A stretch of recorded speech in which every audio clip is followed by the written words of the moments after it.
Confidence is not about being the loudest person in the room. It's not about showing off, chasing approval, or trying to prove your worth to others. Real confidence is calm, it's steady. It's the quiet power that makes people stop and notice, without you having to demand their attention. And the highest form of confidence is this: when nothing shakes you, nothing provokes you, and nothing controls you. Most people go through life reacting to everything, to criticism, to rejection, to chaos, to the opinions of others. And every reaction takes away a piece of their power. But when you learn to react to nothing, you stop giving away your energy. You become untouchable. You move through the world with a kind of presence that is both rare and dangerous, the kind of confidence that cannot be faked. In this audiobook, we will break down exactly how to build that kind of confidence. You will learn how to silence self-doubt, control your emotions, detach from outcomes, and carry yourself with the authority of someone who needs nothing and fears nothing. Each chapter will give you practical steps and timeless truths that, if applied, will transform not just how you feel about yourself, but how the world responds to you. This is not about pretending. This is about becoming. So, take a deep breath, clear your mind, and prepare to step into the strongest version of yourself. Let's begin. Chapter 1. Stop explaining yourself. One of the fastest ways people drain their confidence is by constantly explaining themselves. Think about it. How many times have you found yourself giving long, unnecessary explanations, just so people wouldn't judge you? Maybe you were late, and instead of simply saying, "Thank you for waiting," you launched into a 5-minute speech about traffic, your alarm, or how your phone died. Or maybe someone questioned one of your decisions, and you felt the need to justify every detail just to feel understood. Here's the truth: confident people don't do that. They don't live in apology mode. They don't scramble to prove themselves to everyone. Why? Because they know their worth is not up for debate. When you stop explaining yourself, you instantly project strength. Your words carry more weight. Your presence commands more respect. Now, I'm not saying you should become rude or dismissive. This isn't about arrogance. This is about knowing when to keep it short, clear and firm, instead of justifying every move. You learn to stand by your choices. If someone asks why you're doing something, you don't need a full essay. A simple, confident response is enough. Think about how powerful it feels when someone says, "I chose this because it's right for me," and then stops. No over-explaining. No backpedaling, just calm certainty. That's confidence. Every time you explain yourself unnecessarily, you send a silent message: "I need your approval to feel okay." But every time you keep it short and let your choice stand on its own, you send a louder message: "I don't need your permission." Here's a challenge for you for the next week. Catch yourself in the act. The moment you start piling on excuses or long explanations, stop. Replace them with something simple, firm and direct. "I can't make it. I've decided to go this way. That doesn't work for me." And then be silent. Let the silence carry the weight of your confidence. At first, it will feel uncomfortable. You'll feel the urge to fill the space, to justify, to soften your words. But with practice, you'll discover something life-changing. The less you explain, the stronger you feel. People begin to take you more seriously. And most importantly, you begin to take yourself more seriously. Dangerous confidence begins with this small but powerful shift. Stop explaining. Stop over-justifying. Trust your choices. Stand by your words. Because the moment you no longer feel the need to explain yourself to everyone, you've already taken your first step toward becoming untouchable. Chapter 2. Master your inner voice. If you want to become dangerously confident, you have to start with the voice that speaks the most to you, the one in your own head. That voice is either your greatest weapon or your biggest enemy. It's either building you up or it's tearing you down. And here's the thing most people never realize. The way you speak to yourself in private eventually shows up in how you show up in public. Think about it. If your inner voice is constantly saying, "I'm not good enough, I always mess things up, people are probably judging me," how do you think you'll act when you walk into a room, nervous, hesitant, small? But if your inner voice says, "I can handle this, I've done harder things before, I'm exactly where I need to be," you walk into the same room taller, calmer, and sharper. Same person, different voice, and that difference changes everything. Confidence doesn't start with applause, achievements, or attention. It starts in your mind. It starts with the words you allow to echo inside your head. You can't control what everyone says about you, but you can control what you repeat to yourself every day. The mistake people make is waiting for life to validate them before they change that inner voice. They think, once I succeed, I'll feel confident. Once people respect me, I'll talk to myself better. But it works the other way around. You don't wait for proof, you create proof. You start speaking to yourself like someone worthy of respect, and then your actions begin to follow that belief.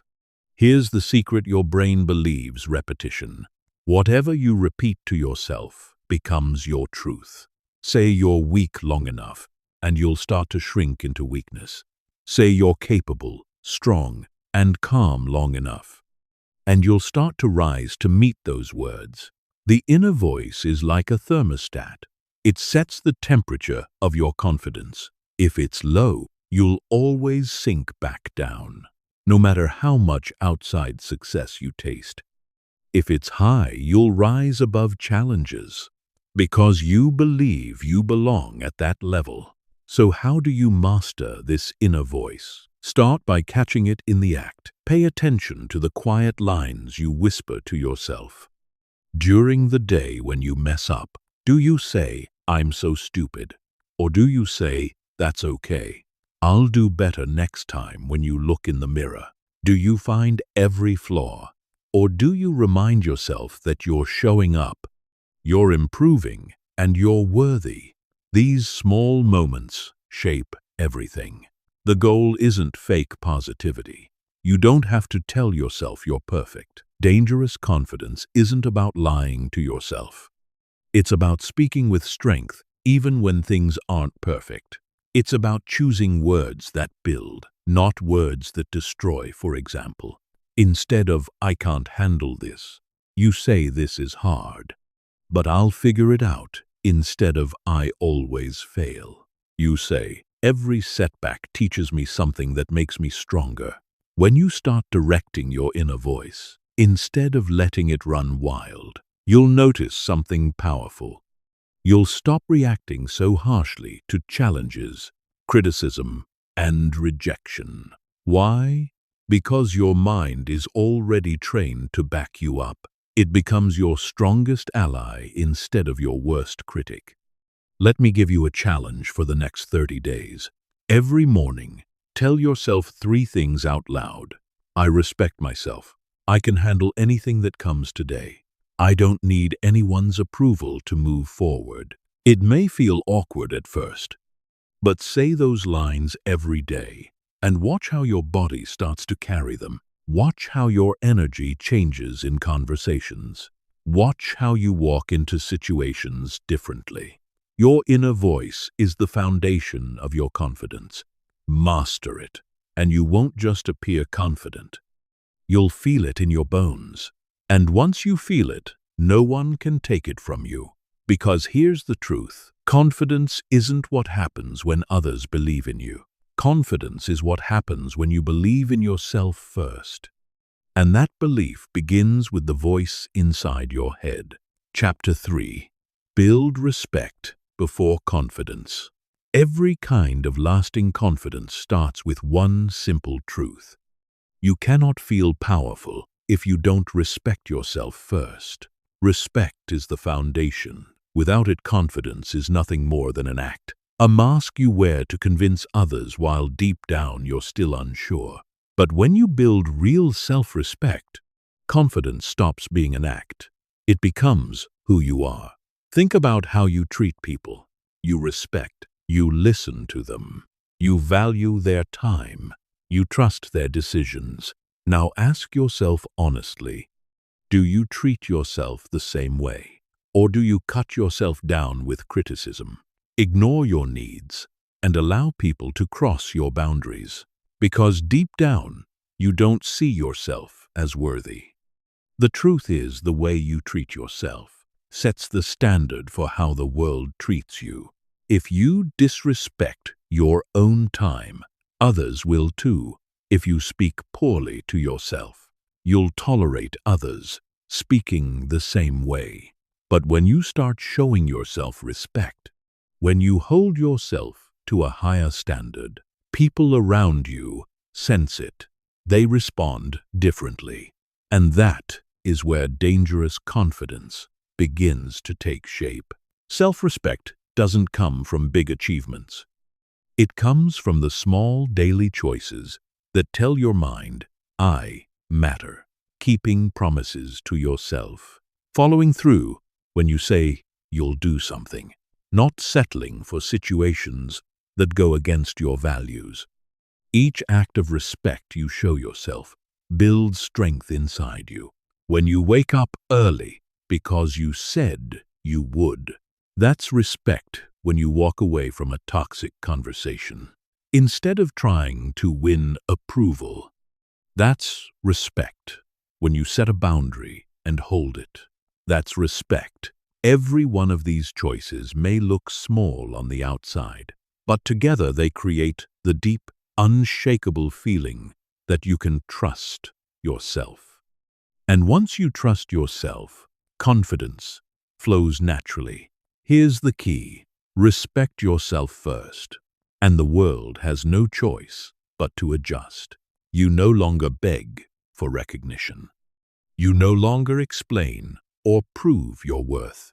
You know it, and because you know it, others see it. So, if you want to build confidence that lasts, don't start with fake pep talks. Start with respect. Start with the way you talk to yourself, the way you carry yourself, and the way you hold yourself to a higher standard. Confidence without respect is empty, but respect that is practiced every day will eventually overflow into confidence. So strong, it cannot be broken. And once you've built that, no one can take it away. Chapter 4. Kill the need for approval.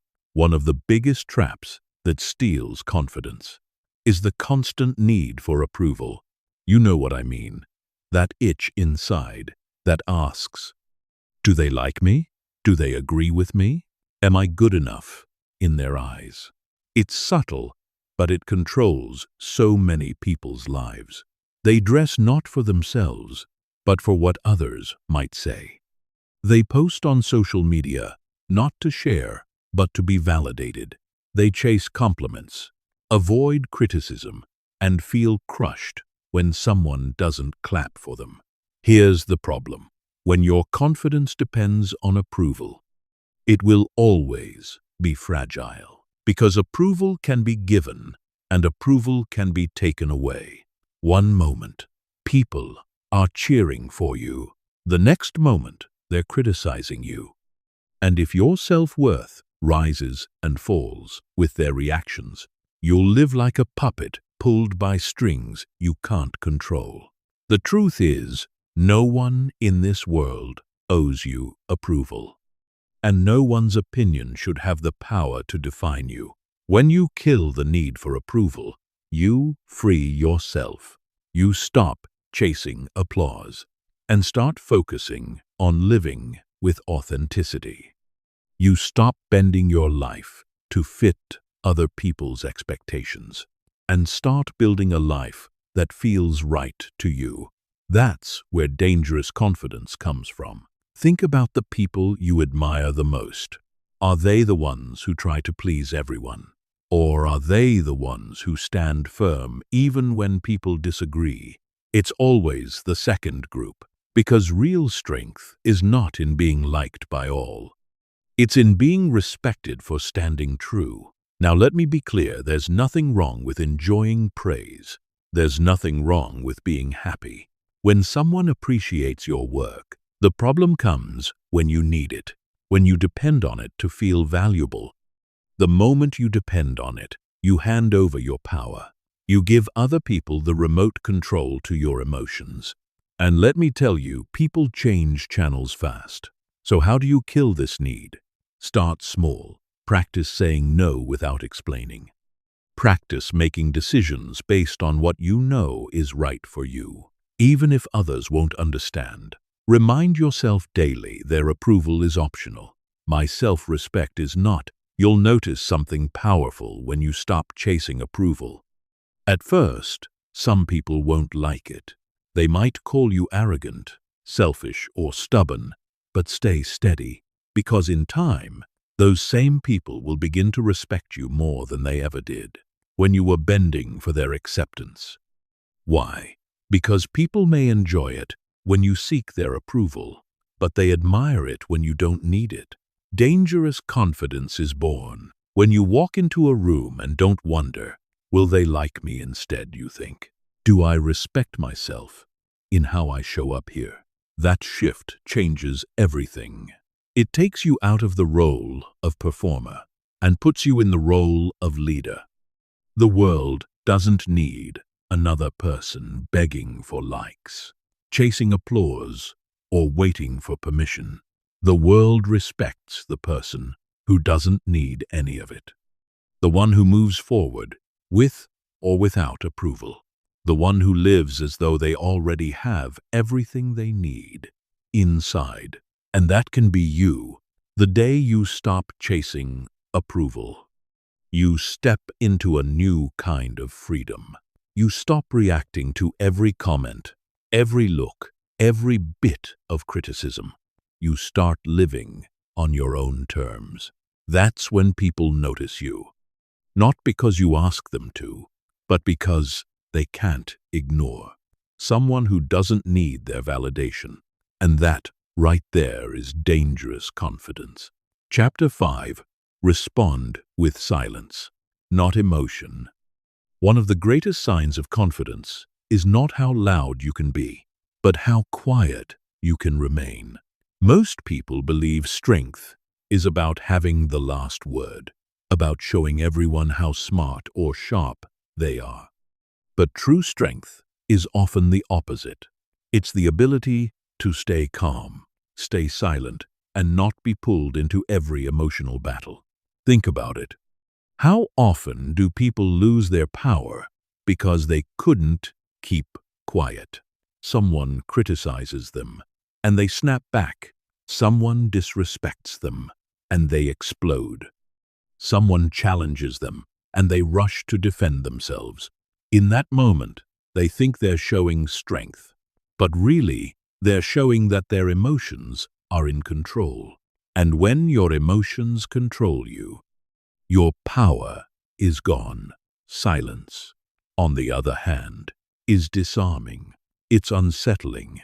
When people expect a reaction and you give them nothing, they don't know how to handle it.